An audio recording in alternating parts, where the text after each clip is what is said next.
శివోహం. ఈ వీడియో చూస్తున్న యోగులు, ఋషులు, జ్ఞానులు, జిజ్ఞాసులకు ఇదే నా నమస్కారం. ఇప్పటివరకు మనము ధ్యానము, సమాధి గురించి తెలుసుకున్నాము. సమ అంటే లీనమైపోయిన, ది అంటే మనస్సు. మనస్సు ఒక ధ్యేయ వస్తువులో ఎప్పుడైతే కంప్లీట్గా లీనమైపోతుందో దాన్ని మనం సమాధి అని అంటున్నాం. ఈ సమాధి రెండు రకాలుగా ఉంటుంది, సవికల్పము, నిర్వికల్పము. సవికల్పం మళ్ళీ మనకు రెండు రకాలుగా ఉంటుంది, సంప్రజ్ఞత, అసంప్రజ్ఞత. సంప్రజ్ఞత మళ్ళీ మనకు 4 రకాలుగా ఉంటుంది, సవితర్క, సవికార, ఆనంద, అస్మిక. ఇంతకుముందు వీడియోలో మనం ఇక్కడి వరకు తెలుసుకున్నాం. మీకు ఇంకా కావాలంటే ఆ వీడియో చూడొచ్చు. నెక్స్ట్ ఇప్పుడు అసంప్రజ్ఞత సమాధులు, నిర్వికల్ప సమాధి గురించి తెలుసుకున్నాం. అసంప్రజ్ఞత సమాధులు అంటే ఒక సంప్రజ్ఞత సమాధి నుంచి ఇంకొక సంప్రజ్ఞత సమాధిలో మధ్యలో ఉండే దాన్ని మనం అసంప్రజ్ఞత అని అంటాం. అంటే ఒక నదికి 2 ఒడ్డులు ఉంటాయి, ఓకేనా. ఈ 2 ఒడ్డులను ఒకటి కలిపే ఒక బ్రిడ్జ్ ఉంది అని అనుకుందాం. సో ఈ బ్రిడ్జ్ని మనం అసంప్రజ్ఞత సమాధి అని అనొచ్చు. అంటే ఇప్పుడు సవితర్క సమాధి నుంచి సవికార సమాధిలోకి మనం డైరెక్ట్గా వెళ్ళలేము. సో ఫస్ట్ ఏముంటుంది, సవితర్క సమాధి తర్వాత మనకు నిర్వితర్క సమాధి అనేది ఉంటుంది.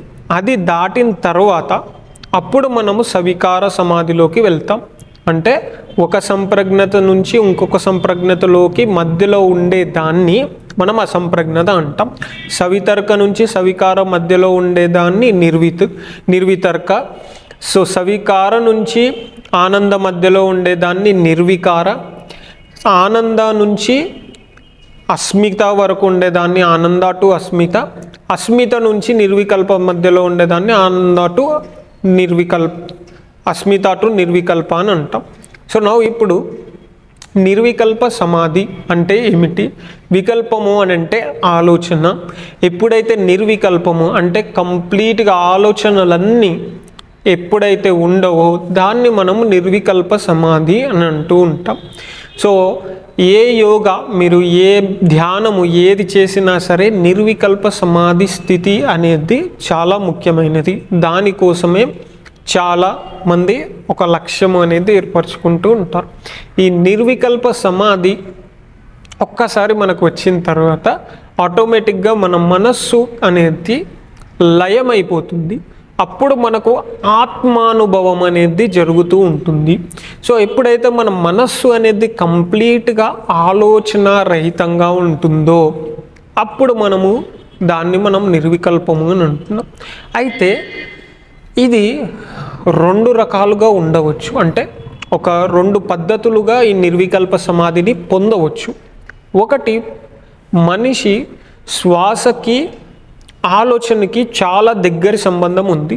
అంటే మీరు ఏదైనా సరే ఒక భయంకరమైన దాన్ని మీరు చూసినప్పుడు అది భయంకరం అనేది మీకు ఆలోచన, అంటే ఒక పాముని చూసారు, మీరు భయపడ్డారు. ఆ ఆలోచన రాగానే మీ శ్వాస అనేది ఎక్కడం కానీ అంటే ఎక్కువగా తీసుకోవడం మీరు చేస్తూ ఉంటారు. అంటే శ్వాస ఆటోమేటిక్గా దానంతటా అది పెరిగిపోతూ ఉంటుంది.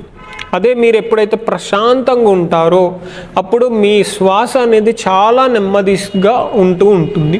అయితే కొంతమంది ఈ ప్రాణము అంటే ఈ శ్వాసను కంట్రోల్ చేసి అప్పుడు వాళ్ళ ఆలోచనలు అనేటివి ఆటోమేటిక్గా కంట్రోల్ అంటే నియంత్రింపబడుతూ ఉంటాయి. ఎప్పుడైతే వాళ్ళు శ్వాసను నియంత్రిస్తారో వాళ్ళ ఆలోచనలు అనేటివి నియంత్రింపబడుతూ ఉంటాయి. సో ఇది ఒక పద్ధతి. అందుకే మనము చాలామంది ప్రాణాయామము అనేది చేస్తూ ఉంటారు.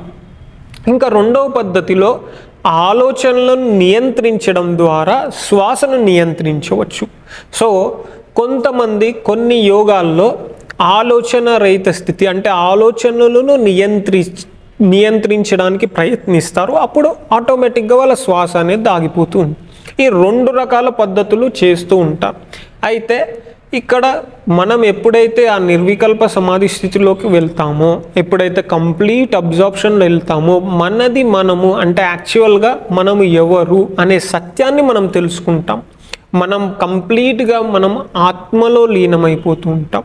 సో ఇక్కడ చాలామంది ఆలోచించాల్సిన విషయం ఏంటంటే మనస్సు అనేది ఒక మనకు ప్రతిబంధకము అనేది కాదు.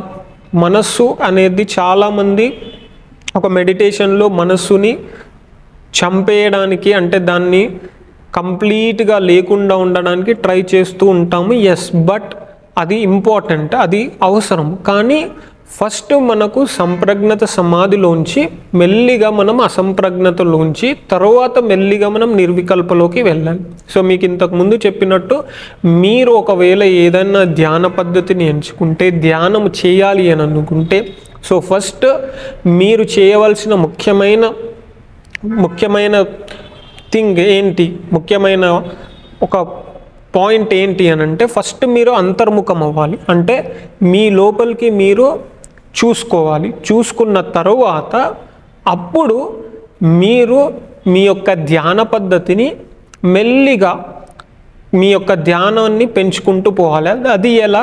ఫస్ట్ ఒక ధారణగా పెంచుకోవాలంటే ఒక 12 సెకండ్ల పాటు మీ మనసుని ఎటు కదలనీయకుండా ట్రై చేయాలి.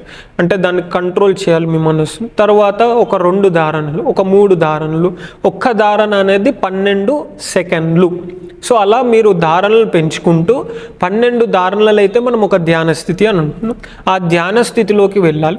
అలా మీరు ఒక ధ్యాన స్థితి అంటే 2 నిమిషాల 24 సెకండ్ల పాటు మీ మనస్సు ఒకటే దగ్గర ఉంటుంది కాబట్టి అలా 2 ధ్యాన స్థితులు, 3, 4 అలా పెంచుకుంటూ ఒక సవికల్ప సమాధి స్థితిలోకి రావాలి. అంటే ఒక అరగంట సేపు అలా మీరు సవికల్పలోకి వచ్చిన తర్వాత సవితర్కము అలా మెల్లిగా ప్రాక్టీస్ చేస్తూ ఉంటే సవికారము, ఇంకా ప్రాక్టీస్ చేస్తూ ఉంటే ఆనందము, అలా ఇంకా ప్రాక్టీస్ చేస్తూ ఉంటే సాధన చేస్తూ ఉంటే అస్మిత, దాని తర్వాత మీరు నిర్వికల్పలోకి వెళ్తూ ఉంటారు. సో ఈ విధంగా మీరు ధ్యానాన్ని మీరు ఎంచుకున్న పద్ధతిని చేయవచ్చు. ఇది కాకుండా మీకు ఎన్నో రకములైన పద్ధతులు, ధ్యాన పద్ధతులు చాలా ఉంటాయి. సో ఇప్పటి వరకు మనము ధ్యానం గురించి, సమాధి గురించి తెలుసుకున్నాము. సో ఈ ఎపిసోడ్కి ఇంతే. శివోహం.